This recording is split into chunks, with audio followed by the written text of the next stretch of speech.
자, 자리에서 일어나셔서 겸손한 마음으로 묵상 기도하심으로 2023년도 추수감사절 예배를 성부와 성자와 성령의 이름으로 시작하겠습니다.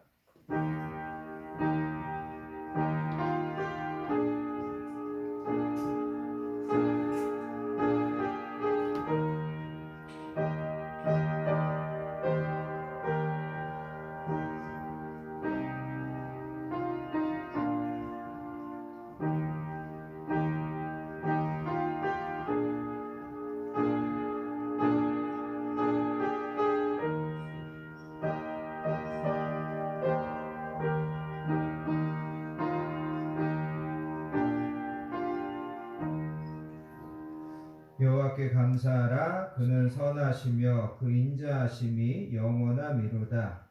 신들 중에 뛰어난 하나님께 감사하라. 그 인자하심이 영원하미로다. 주들 중에 뛰어난 주께 감사하라. 그 인자하심이 영원하미로다.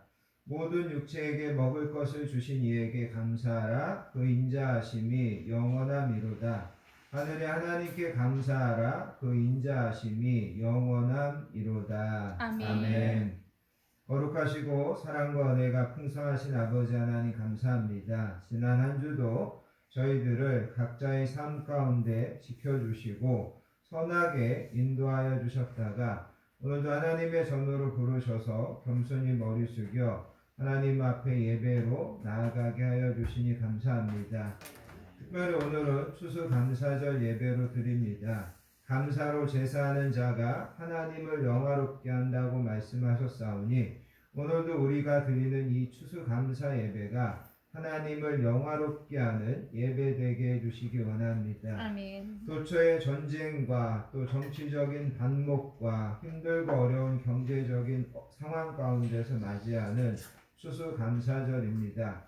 여러 가지 어려움 가운데서도 우리에게 베풀어 주신 은혜와 받은 복을 세어보며 감사하는 이 시간 되게 해주시기 원합니다. 아멘. 오늘도 예배와 말씀을 듣는 중에 치료의 광선을 비춰주셔서 우리 모든 성도님들에게 영육간의 강건함을 허락해 주시고 주시는 말씀 붙잡고 날마다 믿음으로 승리하는 우리 모든 성도님들 되게 해주시기 원합니다.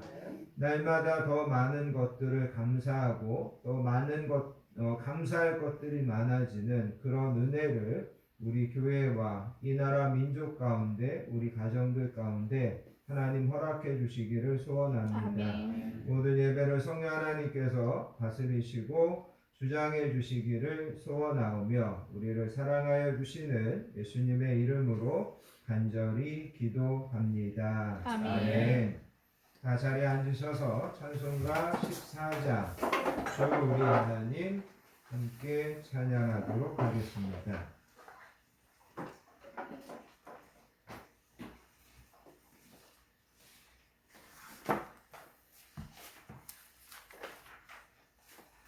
찬송가 14장 찬양입니다.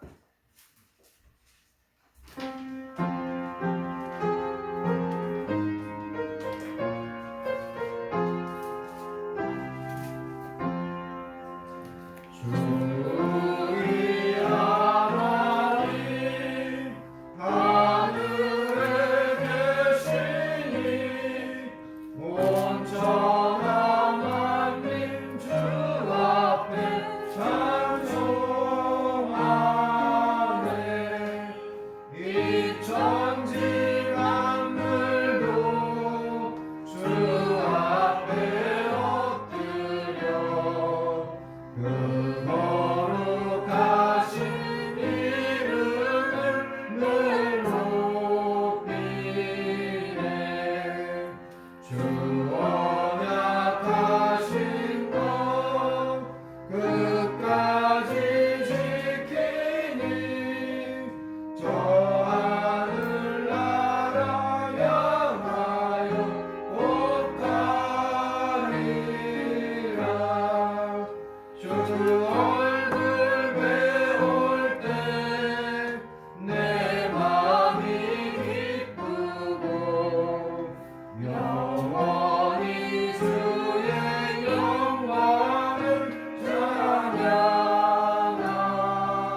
사도신경하심으로 우리의 신앙을 하나님께 고백드리겠습니다.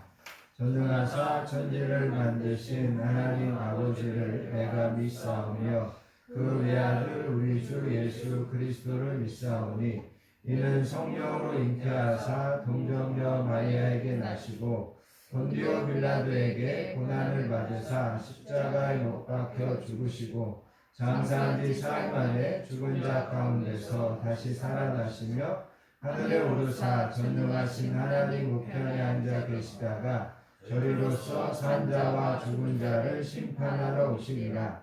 성령을 믿사오며 거룩한 공예와 성도가 서로 교통하는 것과 죄를 사하여 주시는 것과 몸이 다시 사는 것과 영원히 사는 것을 믿사옵나이다. 아멘. 오늘은 찬송가 뒤에 있는 교동문 105번 감사절을 찾으셔서 다 같이 교독하도록 하겠습니다.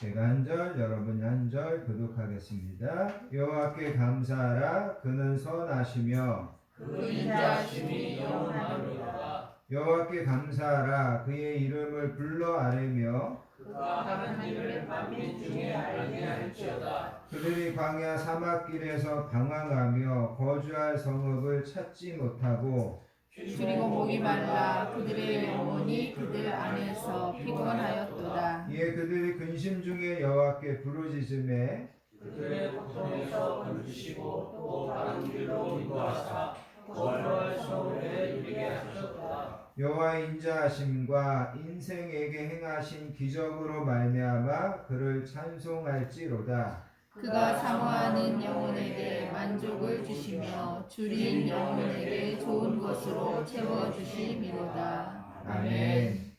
찬송가 588장 공중 나는 새를 보라 찬양하신 다음에 신옥현 안수집사님 우리를 대표해서 기도 인도해 주시겠습니다. 찬송가 588장입니다.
너는 먼저 주의 날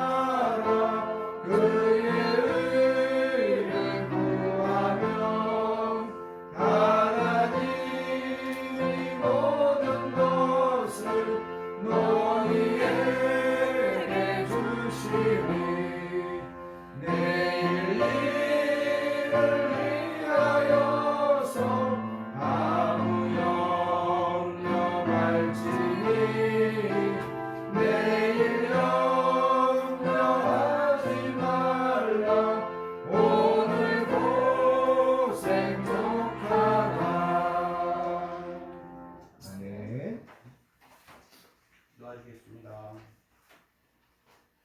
여호와께 감사하라. 그는 인자하시며 그의 선하심이 영원하미로다. 아멘. 주지의 주제이시고 천지를 창조하신 아버지 하나님, 기뻐하는 가을에 저희들을 당신의 배들을 인도하시고 하늘을 뒤돌아보며 보호해 주시고 은혜로 채워주신 수주 감사의 일로 예배를 드리게 하시니 감사를 드립니다. 아멘. 사랑의 주님, 이 예배를 통하여 주님께 이루받고 새로운 소망을 주시고 새 능력과 새 힘을 공부받게 도와주시옵소서. 아멘. 오직 주님께만 영광 돌리고 새 찬양으로 복된 날로 축복하여 주시옵소서. 아멘. 올 한해 뒤돌아보면 오직 풍파와 주교의 온난화로 재앙으로 코로나로 많았지만 그래도 순간순간 주님의 은혜로 너무 많은 것을 지켜주심을 감사를 드립니다. 아멘. 그러나 우리는 주님의 영광을 위해 살기보다는 자신의 만족을 위해 금수처럼 의롭는 탐심으로 생명을 위해 의를 구하기보다는 손익에 급급하며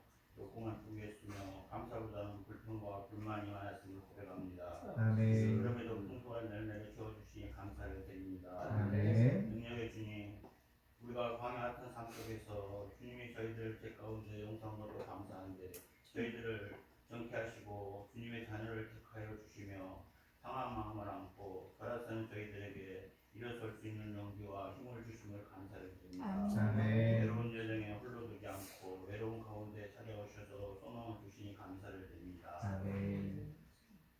우리 머리끝까지 세신 아버지 하나님, 물과 같이 솟고 금리가 오르고 인생 삶이 어렵다고 합니다. 삶의 터전에 어려움을 만날 때 병마와 고통을 받을 이가 있으니까 영원의 햇빛을 비춰주시며 삶의 여정 가운데 우리의 십자가를 우리가 질 수 있는 믿음을 주시옵소서. 아멘. 소망도 희망도 기쁨도 주시옵소서. 아멘. 하늘문을 열어 주시옵소서.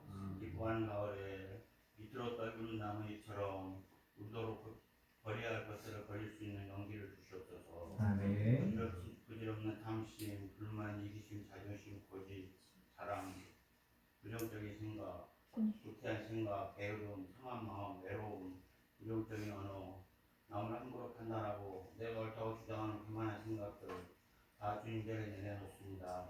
다른 길로, 정도의 길로 인도하여 주시옵소서. 아멘. 사랑 많고 풍성하신 아버지 하나님, 정치 경제 사회가 불안한 시기에 유정자들은 총선에만 분열과 갈등으로 이기심으로 심화되는 유정자들 불쌍히 여기사 협치가 이루어지도록 주님의 정의가 섞이도록 본의 하나님이 이 민족을 붙들어 주시옵소서. 아멘. 지금도 국자를 파괴하는 이스라엘 하마스 전쟁, 우크라이나 사태 하루빨리 이념을 초월하여 종식되도록 주님 역사하여 주시옵소서. 아멘. 도와주시옵소서. 응제소 봉사하는 전도하시는 선교사님들 어디에 있든지 안전과 가정이 선교지를 지켜 보호하여 주시옵소서. 아멘.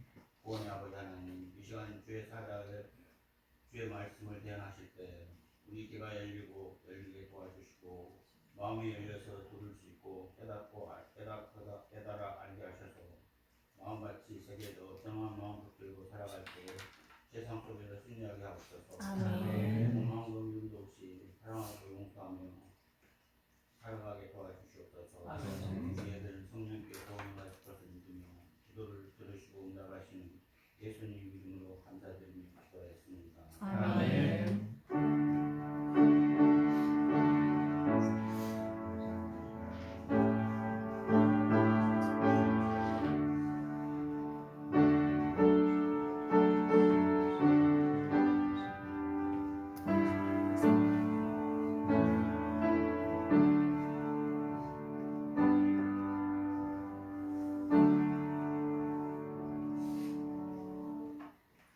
추수감사절에 우리에게 주시는 하나님의 말씀은 시편 107편 1절부터 9절까지 말씀입니다.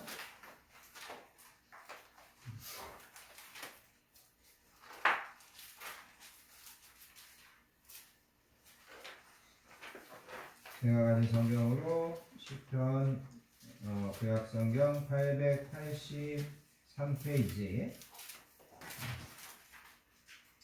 시편 107편 1절부터 9절까지 말씀.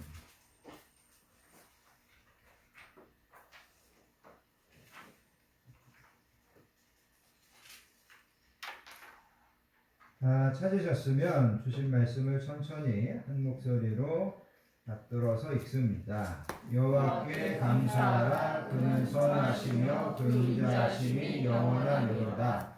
여호와의 속량을 받은 자들은 이같이 말할지어다. 여호와께서 대적의 손에서 그들을 속량하사 동서남북 각 지방에서부터 모으셨도다.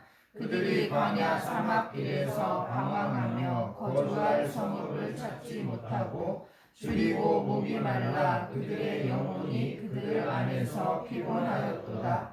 이에 그들이 근심 중에 여호와께 부르짖음에 그들의 고통에서 건지시고 또 바른 길로 인도하사 거주할 성읍에 이르게 하셨도다. 여호와의 인자하심과 인생에게 행하신 기적으로 말미암아 그를 찬송할지로다. 그가 사모하는 영혼에게 만족을 주시며 줄인 영혼에게 좋은 것으로 채워 주심이로다. 아멘. 전광 목사님이라는 분이 지은 평생 감사라고 하는 책에 나오는 이야기인데 행여라도 여러분들 들으시면서 오해가 없으시기를 바랍니다. 이분이 대머리이신데 대머리로 인해서 하나님 앞에 감사할 것이 6가지나 된다, 이런 이야기를 했습니다. 첫 번째는 대머리는 여자에게는 거의 없는 현상이다. 그러므로 모든 여성은 감사해야 된다, 이렇게 이야기합니다. 두 번째, 하나님의 사랑을 많이 받은 자가 대머리가 된다. 하나님께서 날마다 머리를 쓰다듬어 주셨기 때문에 대머리가 된 거다, 그렇게 이야기합니다. 세 번째, 대머리인 사람은 얻어먹고 사는 사람이 없다. 대머리로 구걸하는 사람을 아직 한 번도 본 적이 없다, 그렇게 이야기합니다. 네 번째, 비교적 목회자들이 대머리가 된 사람이 많다. 엘리사도 대머리였다, 이렇게 이야기합니다. 다섯 번째, 비누와 샴푸와 물을 상당히 절약할 수 있다. 여섯 번째, 하나님을 편하게 해드린다. 하나님은 날마다 우리의 머리카락을 세시기 때문이다. 이렇게 우리가 당연히 감사할 것도 감사하지 않고 사는 시대에 우리가 살고 있습니다. 그런데 전혀 감사할 수 없는 조건, 전혀 감사할 수 없는 삶에서 도리어 감사하는 삶을 사는 사람들을 볼 때 우리는 도전을 받게 되고 또 우리는 그렇게 감사하는 것을 배워야 될 줄 믿습니다. 오늘 우리가 이제 추수감사절로 하나님 앞에 예배를 드리는데 추수감사절의 유래는 크게 두 가지로 나누어서 생각할 수 있습니다. 하나는 구약에 보면 이스라엘 백성들이 초막절, 그 다음에 수장절이라는 것을 지켰습니다. 그래서 여러분 레위기에 보면 하나님이 이스라엘 백성들에게 이렇게 말씀하십니다. 너희가 토지 소산 거두기를 마치거든 초막절을 지켜라. 그래서 이스라엘 백성들은 이 초막절이라고 하는 것을 어떻게 보면 풀로 장막을 지어서 거기에서 일주일 동안 지내면서 지키는 것이 초막절이고, 수장절이라고 하는 것은 곡식을 거두어서 저장한다는 의미로서 수장절이라고 합니다. 그래서 오늘날 우리가 이야기하는 이 추수감사절의 구약의 유래를 찾아보면 초막절, 수장절. 그래서 지금도 이 초막절, 수장절은 이스라엘 백성들의 3대 축제 가운데 하나이고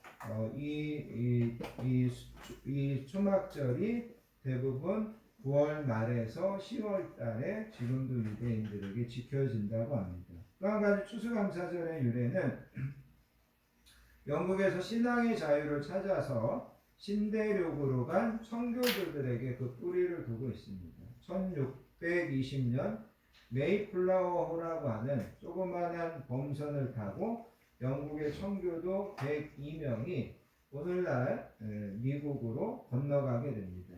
63일간의 여정으로 힘겹게 미국에 도착하게 됐고, 그 다음에 많은 고생을 했고 천신만고 끝에 다음에 농사를 지어가지고 그 농사 지은 것을 가지고 하나님 앞에 감사제를 드린 것이 오늘날 현대적 의미의 추수감사절입니다. 그래서 여러분 미국에서는 이 추수감사절이 땡스기빙 데이가 되게 큰 뭐 국경일처럼 되어 있고 여러분이 아시는 것처럼 백악관에서 칠면조를 이렇게 놓아주고 뭐 이런 여러 가지 어떤 행사들이 이루어지는 것이 이제 현대적 의미의 추수감사절의 유래입니다. 오늘 우리가 읽은 본문에서도 이야기하고 있지만 성경은 여러 곳에서 하나님께 감사하라 이렇게 이제 명령형으로 이야기하고 있습니다. 시편 136편에서도 여호와께 감사하라 그는 선하시며 그 인자하심이 영원하다 이런 말씀이 있습니다. 여러분이 잘 알고 있는 데살로니가전서 5장 16절 이하에서 바울 사도는 항상 기뻐하라 쉬지 말고 기도하라 범사에 감사하라 이는 그리스도 예수 안에서 너희를 향하신 하나님의 뜻이니라 이렇게 이야기합니다. 오늘 우리가 읽은 이 시편 107편 1절에 보면 여호와께 감사하라 이렇게 시작합니다. 여기 감사한다는 말은 찬양한다는 의미도 있고 고백한다는 의미도 있고 경배한다는 의미도 있고 존경한다는 의미도 있고 시인한다는 그런 뜻도 담겨져 있습니다. 그리고 여기 감사한다는 것은 시간적인 구분으로 본다면 과거에 대해서 감사하라는 권고일 뿐만 아니라 미래적인 의미와 현재적인 의미가 담겨져 있습니다. 그래서 과거에 대해서도 감사하고 오늘도 감사하고 내일도 감사하고 중단 없이 지속적으로 하나님을 인정하고 찬양하고 감사해라. 그게 오늘 1절에 나와 있는 말씀입니다. 우리는 지나온 과거도 감사해야 되고 오늘도 감사해야 됩니다. 나와 여러분들의 오늘의 삶의 상황이 각자 다 다르고 또 나와 여러분들의 오늘의 상태, 오늘의 삶의 조건이 때로는 감사하지 못할 어려움들을 만날 때가 있습니다. 그럼에도 불구하고 오늘도 감사해야 됩니다. 그리고 우리는 미래에 대해서도 감사해야 됩니다. 왜냐하면 하나님께서 나와 여러분들을 위하여 예비하시고 쌓아놓으신 은혜가 있고 현재의 고난과 좋게 비교할 수 없는 하나님의 영광의 중한 것들이 우리에게 예비되어 있기 때문이라는 겁니다. 우리에게는 영원한 천국이 약속되어 있고 우리가 장차 예수님처럼 영광스럽게 변화될 것이라는 소망이 있기 때문에 우리는 미래도 감사해야 된다라는 겁니다. 시편 50편 23절 감사로 예배하는 자가 하나님을 영화롭게 하나니 그의 행위를 옳게 하는 자에게 내가 하나님의 구원을 보이리라. 감사로 제사 드리는 자가 하나님을 영화롭게 한다. 하나님께서 우리에게 가장 원하시는 예배, 가장 원하시는 예물은 감사하는 마음이라는 거죠. 우리가 항상 하나님 앞에 나와 예배 드릴 때마다 감사로 예배 드리지만 특별히 오늘 추수감사절을 맞아서 그 어느 때보다도 감사하는 마음으로 하나님 앞에 예배하시는 저와 여러분들 되시기를 축복합니다. 자, 그러면 우리의 감사의 대상은 여호와 하나님이십니다. 우리는 먼저 감사의 대상을 분명히 해야 합니다.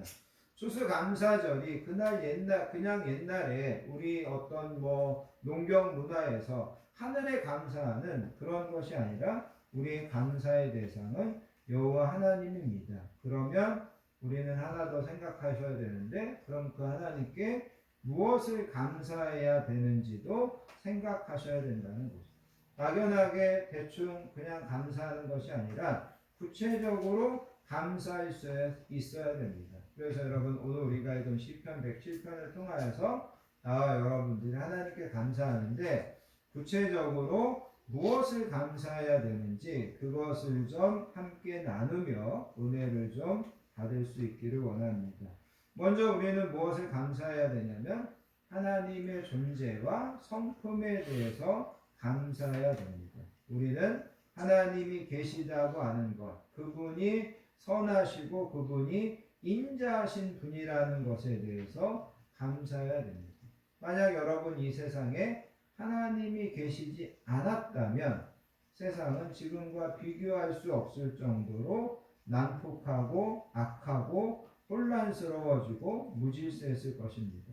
만약 그 하나님이 우리를 돌보시고 그 하나님이 우리를 지켜주신다고 믿지 못한다면 우리는 정말 날마다 불안 가운데 살아야 할 것입니다. 만약 우리가 믿는 하나님이 선한 하나님이 아니고 악한 하나님이고 그 하나님이 인자하신 분이 아니고 잔혹하게 우리를 대하시는 분이라면 우리는 날마다 두려워 떨어야 될 것입니다. 그런데 누가 뭐라고 해도 이 세상을 다스리시고 통치하시고 보존하시고 인도하시는 여호와 하나님이 계시다는 것에 대해서 감사하고 그 하나님이 선하시고 인자하시고 사랑이시고 긍휼과 자비가 풍성하시고 그 하나님이 우리의 아버지 되시고 그 하나님이 공평과 정의로 세상을 다스리고 계시다는 것에 대해서 우리는 감사해야 된다는 것입니다. 그래서 여러분 1절에 보면 여호와께 감사하라 그는 선하시며 그 인자하심이 영원함이로다 이렇게 시작하는데 이거를 이스라엘 백성들이 성전에 하나님 앞에 예배드릴 때는 서로 화답하는 식으로 이렇게 찬양했다고 합니다. 사회자가 먼저 여호와께 감사하라 그러면 회중들이 왜냐하면 그분은 참으로 선하시기 때문입니다. 여호와께 감사하라 왜냐하면 그분은 참으로 영원히 인자하시기 때문입니다. 이렇게 이스라엘 백성들은 이 1절을 찬양했다고 합니다. 그래서 여러분 나와 여러분들은 하나님 앞에 감사해야 되는 첫 번째 이유는 뭐냐면 그 하나님이 계시고 그 하나님이 선하시고 인자하시고 그 하나님이 사랑이시고 긍휼과 자비가 한이 없으시고 그런 하나님의 존재와 하나님의 성품에 대해서 우리는 감사해야만 합니다. 두 번째 우리가 하나님에 대해서 감사하는데 하나님의 무엇을 감사해야 되냐면 2절에 가서 보시면 하나님께서 우리를 속량해 주신 것을 감사하셔야 됩니다. 그래서 2절에 보시면 여호와의 속량을 받은 자들은 이같이 말할지어다 여호와께서 대적의 손에서 그들을 속량하사 여기 보면 속량하시고 그 다음에 속량하셨다. 이 속량이라고 하는 단어가 두 번 나옵니다. 예전의 개혁성경에는 이거를 구속이라고 이제 번역을 했었는데 개정 개혁으로 바뀌면서 속량이라는 단어를 사용했습니다. 구속이나 속량이나 같은 의미인데 원어적으로는 이게 배상하다, 무르다 그런 뜻이 있습니다. 이게 어디에 잘 나타나냐면 여러분 구약성경 룻기에 잘 나타납니다. 여러분이 아시는 것처럼 거기에 보면 보아스가 룻의 시아버지인 엘리멜렉의 기업을 배상해 줍니다. 물러주는 그런 이야기가 나온다는 거죠. 그래서 여러분 여기서 배상한다는 것은 속량한다는 것은 내가 갚아야 될 채무나 저당 잡힌 것을 가까운 형제나 친척이 대신 배상해서 되돌려주는 것이 여기에서 이야기하는 속량입니다. 어떤 개인이 경제적인 어떤 궁핍으로 말미암아서 자기의 어떤 가업인 토지를 팔게 됩니다. 아니면 더 심한 경우는 종으로 팔려가게 됩니다. 그러면 가장 가까운 형제나 친척이 어려움에 빠진 그 친척을 도와주고 살려내기 위해서 그 땅을 사주거나 아니면 빚을 갚아서 그 사람을 자유하게 해주는 것이 오늘 이 본문에서 이야기하는 속량입니다. 그러면서 하나님께서는 이스라엘 백성들에게 그거를 율법으로 명령하셨다라는 거죠. 너네는 한 형제 자매다. 너네 형제 중에 이런 어려움들이 당하면 너네가 이렇게 그 곤경에 있는 자들을 속량해 주어야 된다. 구속해 주어야 된다. 하나님께서 그렇게 명령하셨다라는 거죠. 그런데 이 개념이 하나님께서 자기 백성들을 위해서 친히 원수를 갚아주신다는 구속자의 개념으로 발전하게 됩니다. 그래서 속량은 범죄자가 잘못한 것에 대해서 만족할 만한 배상을 하고 그 다음에 서로 화해를 가져온다는 의미가 이 안에 담겨져 있습니다. 두 가지를 기억하셔야 되는데 먼저 잘못한 것을 배상하는 거고 그 다음에 화해를 가져온다는 겁니다. 그래서 이런 개념들이 구약에서는 하나님께서 희생제물로 짐승의 피를 요구합니다. 그래서 그 짐승의 피를 하나님 앞에 제사드리면 하나님께서 그걸 통하여서 이스라엘 백성들과 화해해 주시는 거죠. 그러면서 여러분 신약에 와서는 그 그 피가 예수님의 피 흘리심으로 대체되는 것을 보게 됩니다. 쉽게 이야기한다면 이렇게 여러분들에게 말씀드리기 원합니다. 하나님께서 이스라엘 백성들에게 야 너네 형제가 대대로 물려받은 그런 재산, 그런 땅을 팔게 되거나 아니면 종으로 팔려가거나 그러면 가까운 친척이나 형제가 속량해 줘야 된다. 하나님께서 그렇게 명령하셨다라는 거죠. 그러면 하나님이 그렇게 명령하셨는데 하나님이 나와 여러분들이 그런 위기, 그런 어려움 가운데 빠져 있으면 하나님께서 나와 여러분들을 속량해 주시지 않겠느냐라는 거예요. 하나님이 자기 백성들에게 너네 이렇게 속량해 줘야 된다. 너네 이렇게 서로 도와주면서 살아야 된다. 그렇게 명령하신 하나님이 나와 여러분들이 정작 그런 위기, 그런 어려움 가운데 빠지면 그 하나님이 나와 여러분들을 속량해 주실까요? 그냥 못 본 척하고 모른 척 하실까요? 하나님은 분명히 속량해 주신다는 거예요. 그 속량해 주시는데 하나님께서는 당신의 가장 아끼고 사랑하시는 아들을 그 피를 내어 놓으셔서 나와 여러분들을 속량해 주신다는 겁니다. 그래서 여러분 나와 여러분들 하나님 앞에 감사해야 되는 두 번째 큰 감사의 이유가 뭐냐면 우리를 속량해 주셨다는 거죠. 그 아들의 피로 우리를 속량해 주셨다. 그러면 우리가 조금 더 생각해 보기 원하는 것은 그러면 우리가 어떤 상황 가운데 있었기 때문에 하나님이 우리를 속량해 주셔야 됐느냐? 그거를 여러분 본문 4절, 5절을 보시기 바랍니다. 4절, 5절에 보면 그들이 광야 사막길에서 방황하며 거주할 성읍을 찾지 못하고 줄이고 목이 말라 그들의 영혼이 그들 안에서 피곤하였도다. 이렇게 이야기합니다.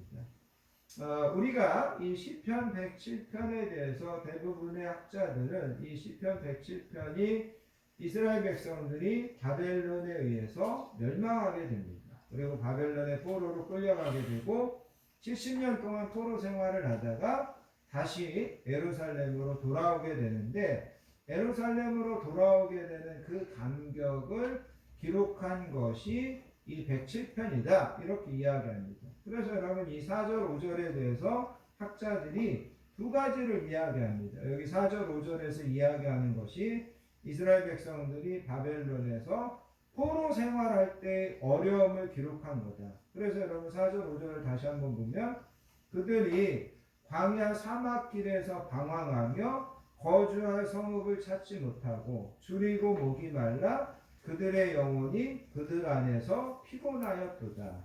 그들의 영혼이 그들 안에서 피곤했다는 말은 어떤 말이냐면 이제 광야에서 이렇게 방황하는데 음식과 물이 떨어져 가는 겁니다. 음식과 물이 갈수록 부족해지는 겁니다. 그러면서 마음과 생각 가운데 자꾸만 부정적인 어두움의 생각들이 어떻게 보면 엄습해오는 겁니다. 이러면서 내가 이 광야에서 이 결국은 방황하다가 죽는 거 아니야? 이런 생각을 하게 된다는 거죠. 그래서 여러분 여기 4절과 5절을 어떤 학자들은 이스라엘 백성들이 포로 생활할 때를 표현한 거다. 그렇게 이야기합니다. 또 어떤 학자들은 이 4절과 5절을 어떻게 이해를 하냐면 이스라엘 백성들이 바벨론에 나와서 다시 예루살렘으로 돌아오는 그 여정 가운데 광야를 거쳐야 됐는데 그 광야에서 이스라엘 백성들이 당한 어려움을 표현한 거다. 그렇게 4절 5절을 설명하는 학자들도 있습니다. 그런데 이 4절 5절의 말씀을 우리가 영적으로 풀어본다면 이 4절 5절 말씀은 한마디로 이야기하면 우리 인생을 표현한 것이 4절 5절 말씀이라는 겁니다. 그래서 여러분 4절 5절을 다시 한번 보시기 바랍니다. 우리 인생은 어떤 모습이냐면 광야 사막길에서 방황하며 거주할 성읍을 찾지 못하고 그 다음에 줄이고 목이 말라 그들의 영혼이 그들 안에서 피곤하였도다. 그래서 여러분 우리 인생은 광야 사막길에서 길을 잃고 방황하고 있습니다. 거주할 안전한 어떤 처소를 찾지 못했습니다.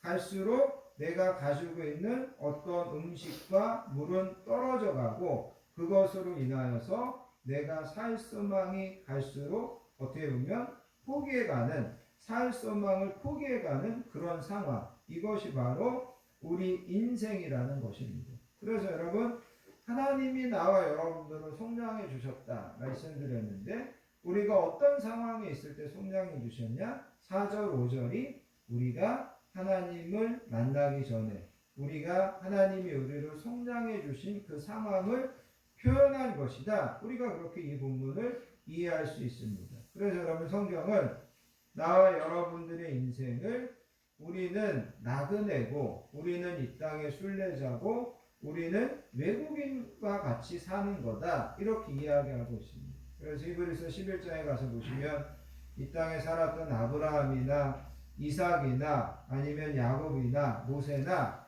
다 이 세상을 잠시 여행하는 순례자, 나그네로 이해했다, 그렇게 이야기하고 있습니다. 그래서 여러분, 우리는 이렇게 이 땅에서 광야를 방황하고 광야에서 길을 잃고 안전하게 하루를 묵을 수 있는 그 처소를 찾지 못해서 힘들어하는 그런 인생, 그런데 하나님께서 우리를 속량해 주셨다는 거죠. 그러면서 여러분 6절을 보시기 바랍니다. 6절에 보면 이에 그들이 근심 중에 여호와께 부르짖음에, 그렇게 이야기합니다. 그래서 본문에 나오는 이 광야의 방랑자는 지혜롭게도 이 상황에서 여호와께 부르짖었다는 거죠. 여호와께 도움을 구했다는 겁니다. 그래서 기도는 고통 중에 있는 모든 자의 자원이다, 이런 말이 있습니다. 기도는 고통 중에 있는 모든 자의 자원이다. 이 말은 뭐냐면, 기도는 고통 중에 있는 모든 자에게 하나님께서 쓰시라고 주시는 자원이라는 것. 그 고통이 우리에게 아픈 겁니다. 그 고통이 우리에게 진짜 고통스럽습니다. 근데 하나님께서 그것도 우리에게 하나님을 찾고 부르짖는데 쓰시라고 주시는 자원이라는 거죠. 그래서 여러분, 이 본문에 있는 이 방랑자는, 이 광야에서 길을 잃고 방황하던 이 방랑자는 하나님께 부르짖었다라는 거죠. 부르짖었습니다. 그랬더니 여러분 6절에 뭐라고 이야기하냐면, 그들의 고통에서 건지시고 또 다른 길로 인도하사 거주할 성읍에 이르게 하셨도다. 다른 길로 인도했다. 여기 다른 길로 인도했다고 하는 것이 문자적인 뜻은 뭐냐면, 곧바로 길을 만들어 주셨다는 것. 길을 찾게 해주셨다 정도가 아니라 길을 만들어 주셨다는 것. 없는 길을 하나님께서 만들어 주셨어요. 그리고 여기 본문에서 이야기하고 있는 것처럼 안전하게 거주할 수 있는, 하룻밤을 안전하게 묵을 수 있는 그 안전한 곳으로 도착하게 해주셨다, 그렇게 이야기하고 있다는 거죠. 그래서 여러분, 여기에서 이야기하는 이 본문, 그들이 부르짖을 때 하나님께서 그들을 안전하게 그들을 인도하셨고 그들을 거주할 성읍으로 이르게 하셨다. 이 본문의 말씀을 우리가 요한복음 14장 6절에 있는 예수님의 선언으로 연결시킬 수 있습니다. 예수님께서 요한복음 14장 6절에서 뭐라고 말씀하셨냐면, 나는 길이요 진리요 생명이니 나로 말미암지 않고는 아버지께로 올 자가 없느니라.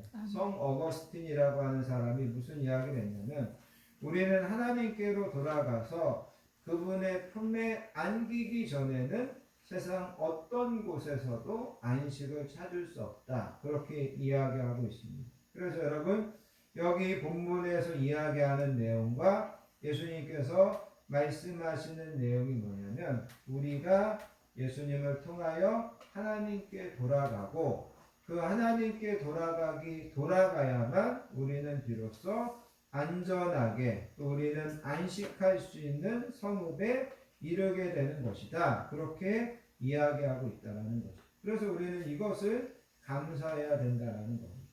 또 한 가지 우리가 감사해야 되는 것이 뭐냐면, 여러분 8절을 보시기 바랍니다. 8절에 보면 여호와의 인자하심과 인생에게 행하신 기적으로 말미암아, 인생에게 행하신 기적으로 말미암아 감사해야 된다. 여기 인생에게 행하신 기적이라고 하는 것이 옛날에는 어떻게 이야기되고 있었냐면, 인생에게 행하신 기이한 일로 인하여서, 하나님이 나와 여러분들 각자에게 정말 귀한 일들을 허락해 주셨다는 거죠. 귀한 일들을 베풀어 주셨다는 겁니다.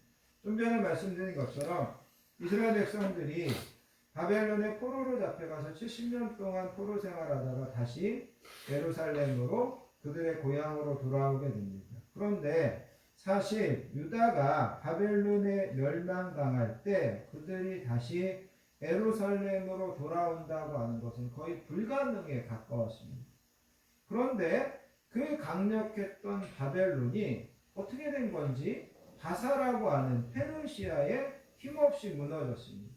그리고 유다 백성들의 주인이 왕이 이제는 페르시아의 고레스로 바뀌게 됩니다.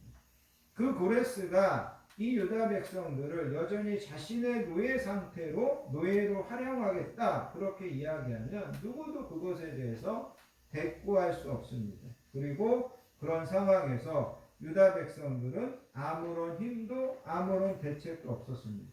그런데 하나님을 전혀 알지 못하는 이 바사의 고레스가 왕이 되어서 어떤 칙령을 발표하냐면 유대인들에게, 물론 이제 다른 민족들에게도 이야기합니다.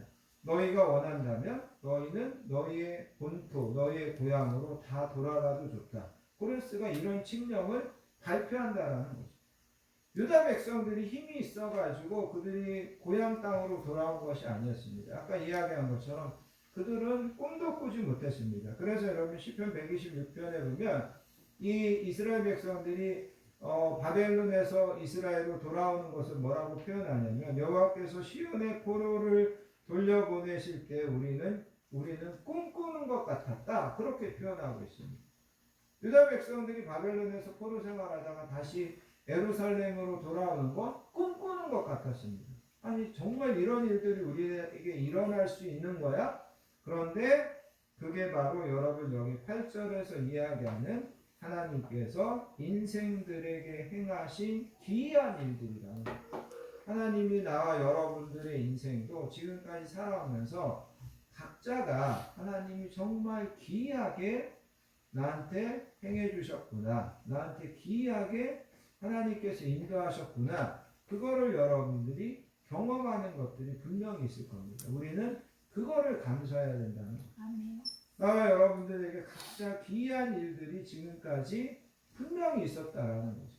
그런데 우리가 그거를 감사해야 되고 나와 여러분들에게 귀한 것이 공통적으로 한 가지 있다면 그건 바로 하나님께서 나와 여러분들을 택하셔서 예수님을 믿고 하나님의 자녀가 되게 해주신 것이라는 거죠. 바울이 이야기한 것처럼 세상에는 나와 여러분들보다 문벌 좋은 자, 똑똑한 자, 잘난 자, 우리보다 양심적인 자, 도덕적인 자, 윤리적으로 사는 사람이 훨씬 많다는 거죠. 그런데 하나님께서 그런 사람들이 아니라 나와 여러분들을 택하셔서 예수님을 믿게 하시고 나와 여러분들을 택하셔서 하나님의 자녀가 되게 했다는 거예요. 근데 바울은 이거를 하나님이 나와 여러분들을 택한 것을 뭐라고 이야기하냐면 창세에 가서 보면 이삭이 결혼해가지고 리브가와 결혼해서 아기를 가집니다. 근데 이 리브가가 쌍둥이를 가졌어요. 근데 그 쌍둥이가 여러분 아시는 것처럼 야곱과 에서였다는 거죠. 근데 바울이 뭐라고 이야기하냐면 하나님은 이 야곱과 에서가 엄마의 뱃속에서 어떤 선도 어떤 악도 행하지 않았을 때 뭐가 선인지 뭐가 악인지도 알지 못할 때 하나님은 이미 야곱을 더 사랑하시기로 선택하셨다. 그렇게 이야기하고 있다는 거예요. 그래서 여러분 나와 여러분들이 예수님을 믿고 나와 여러분들이 하나님이 자녀되는 것을 선택하는 것도 이런 선택이다. 바울은 이야기하는 거예요. 나와 여러분들이 착해서 나와 여러분들이 다른 사람들보다 더 어떤 지적인 어떤 그런 것들이 있어서 아니라는 거죠. 아무런 조건도 없이 나와 여러분들을 선택하셔서 우리가 예수님을 믿고 하나님의 자녀되게 해주신 것. 이게 바로 하나님이 우리를 위하여 행해주신 귀한 일들 중에 귀한 일이다. 그것을 성경은 이야기하고 있습니다. 그리고 우리는 그것을 어떻게 해야 된다고요? 감사해야 된다는 거죠. 나한테 이런 귀한 일을 하나님께서 행해 주셨구나. 그거 말고도 내가 지금까지 살아오면서 하나님 정말 참 귀한 일을 나한테 이렇게 행해 주시는구나. 이걸 우리가 감사할 수 있어야 된다는 겁니다. 그러면서 여러분 마지막 9절에 가서 보시기 바랍니다. 9절에 가서 보시면 9절 여러분 다시 한번 같이 한번 읽어보겠습니다. 9절 같이 읽습니다. 그가 사모하는 영혼에게 만족을 주시며 줄인 영혼에게 좋은 것으로 채워주시리로다. 아멘. 우리가 이것을 감사해야 된다는 거예요. 그럼 사모하는 영혼, 그 다음에 줄인 영혼이라고 하는 것은 이게 나와 여러분들에게 뭘 이야기하냐면 사람들에게는 육신적인 배고픔과 목마름이 있듯이 영적인 배고픔과 목마름이 있다는 것을 이야기합니다. 문제는 어리석은 사람들은 이 영적인 필요를 육적인 것을 가지고 채우려고 합니다. 그런데 여러분이 아시는 것처럼 우리의 영적인 것들은 육적인 것으로 절대 채워질 수 없습니다. 그리고 이 본문을 통해서 하나님께서 나와 여러분들에게 약속하시는 것은 하나님만이, 예수님만이 나와 여러분들의 영적인 것들을 온전하게 완벽하게 채워주실 수 있다. 그렇게 이야기하고 있습니다. 그래서 다윗은 시편 34편에서 이렇게 이야기합니다. 너희 성도들아 여호와를 경외하라. 그를 경외하는 자에게는 부족함이 없도다. 젊은 사자는 궁핍하여 줄일지라도 여호와를 찾는 자는 모든 좋은 것에 부족함이 없으리로다. 아멘. 예수님께서 요한복음 6장에서 이렇게 말씀하십니다. 내가 곧 생명의 떡이니 내게 오는 자는 결코 줄이지 아니할 터고 나를 믿는 자는 영원히 목마르지 아니하리라. 아멘. 하나님께서 나와 여러분들에게 우리의 영적인 만족을 채워주시고 예수님께서 그 영적인 만족을 구체적으로 우리에게 채워주시기 위하여 이 땅에 오셔서 우리를 구원해 주신 것, 우리가 그것을 감사해야 된다. 그렇게 시편 기자는 우리에게 교훈하고 있습니다. 결론적으로 여러분 잠언에 보면 잠언 18장에도 그렇고 잠언 12장에도 그렇고 사람은 입에서 나오는 열매로 말미암아 배부르게 되나니 곧 그의 입술에서 나는 것으로 말미암아 만족하게 된다. 입에서 나는 열매가 있다. 입에서 던지는 말이 그것이 어떤 씨앗으로 심어지고 그것이 어떤 나무로 자라게 되고 그것이 어떤 열매로 거두어지고 우리가 그거를 거두어서 먹어서 배부르게 되는 때가 있다. 그렇게 이야기하고 있습니다. 이 말은 무슨 말이냐면 나와 여러분들의 입술에서 감사하는 말, 또 뭐 더 좀 포괄적으로 이야기하면 긍정적인 말, 이런 것들을 하는 것이 결국은 우리가 그것을 거두게 된다. 성경은 그렇게 이야기하고 있다라는 거죠. 아멘. 나와 여러분들 오늘 예배를 통하여서 우리가 무엇을 감사해야 되는지를 여러분들 배우시고 우리가 할 수만 있다면 더 많은 것들을 때로는 맨 처음에 이야기한 것처럼 그렇지 않은 상황에서도 그거를 감사로 바꾸어서 하나님 앞에 고백해서 정말 하나님 앞에서 우리의 인생이 더 많은 감사거리를 거두고 또 그것으로 만족하게 되는 그런 인생, 그런 가정이 되시기를 예수님의 이름으로 축복합니다. 아멘. 기도하겠습니다.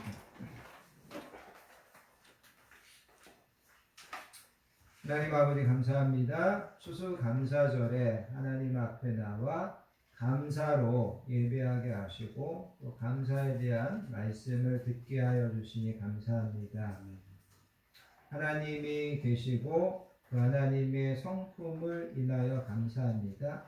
우리를 속량하여 주신 것을 감사하고 우리를 위하여 기이한 일들을 행해 주신 것을 감사하고 그 하나님께서 사모하는 영혼을 만족하게 하고 줄인 영혼에 좋은 것으로 배불리 해주실 것을 감사합니다. 아멘. 하나님 오늘 주신 말씀처럼 내 삶에서 내 입술에서 더 많이 감사를 고백하고 감사로 하나님 앞에 찬양하고 인정하는 저희들 되게 해주시고 하나님 약속하신 것처럼 그 감사거리들이 풍성하게 거두어지는 복을 우리 모든 성도님들과 가정과 우리 교회 가운데 허락해 주실 줄 믿습니다. 아멘. 모든 것을 감사드리며 우리를 사랑하여 주시는 존귀하신 예수님의 이름으로 간절히 기도합니다. 아멘. 아멘. 찬송가 304장 그 크신 하나님의 사랑 찬양하시면서 준비하신 예물 하나님께 드리도록 하겠습니다.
성도의 소식을 함께 나누겠습니다. 한 주도 건강하게 지켜주시고 평안함으로 인도해 주신 하나님의 은혜와 사랑에 감사드리며 한 해의 풍성한 결실로 하나님께 감사드리는 추수감사절 예배에 나오신 모든 분들을 예수님의 사랑으로 환영하고 축복합니다. 옆에 계신 분들하고 인사하겠습니다. 사랑합니다.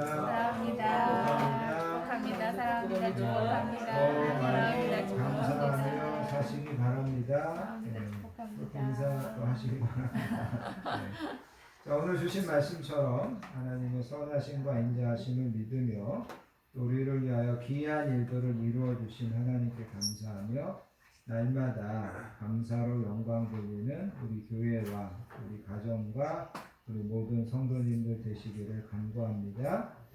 다음 주, 그 다음 주 기도 맡으신 분들 준비해 주시면 감사하겠습니다. 다 자리에서 일어나셔서 주만 바라보시라 찬양하시고 드려진 예물을 위하여 축도한 후에 축도로서 모든 예배를 마치겠습니다.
감사로 하나님 앞에 제사하며 감사로 하나님을 영화롭게 하여 주시니 감사합니다. 오늘도 주신 말씀처럼 우리의 삶에서 더 구체적으로 하나님께 감사하며 그 감사의 열매들을 풍성하게 거두는 우리 교회와 우리 성도님들, 우리 가정과 자녀들에게 축복해 주시기 원합니다.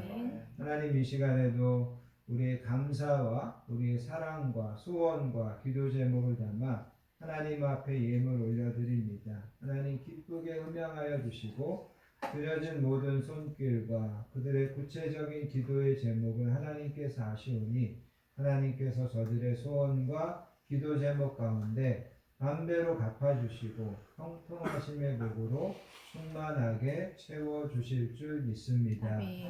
이제는 우리 주 예수 그리스도의 크신 은혜와 성부 하나님의 극진하신 사랑과 성령님의 내주하심, 위로하심, 충만하심의 축복이 예배로 영광 돌리며 주신 말씀처럼 날마다 더 감사로 고백하며 감사로 간증하는 삶을 살기로 결단하는 사랑하는 모든 성도님들 머리머리 위에와 그의 가정과 자녀들 위에 우리 건강한 교회 위에 이 나라의 민족 위에 이제로부터 영원토록 함께 하시옵기를 간절히 축원하옵나이다. 아멘. 아멘.